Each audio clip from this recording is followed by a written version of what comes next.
شخص نے بتایا کہ میں مدینہ میں ایک غلام ہوں، لیکن میں شروع سے غلام نہیں تھا۔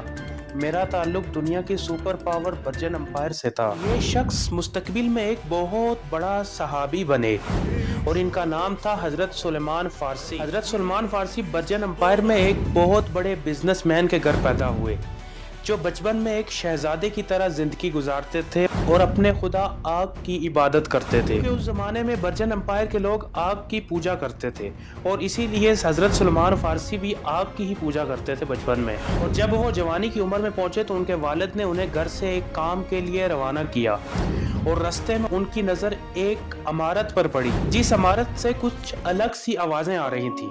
جب وہ اس عمارت کے پاس گئے تو انہوں نے دیکھا کہ وہاں پر عیسائی اپنے خدا کی عبادت کر رہے ہیں۔ حضرت سلیمان فارسی کو ان کی عبادت کا طریقہ بہت زیادہ پسند آیا اور پورا دن انہوں نے وہیں پر گزارا اور وہیں سے وہ اپنا مذہب چھوڑ کر عیسائی بن گئے۔ آپ عیسائیوں سے اتنے زیادہ قائل ہوئے کہ انہوں نے عیسائیوں سے پوچھنا شروع کر دیا کہ یہ مذہب آیا کہاں سے۔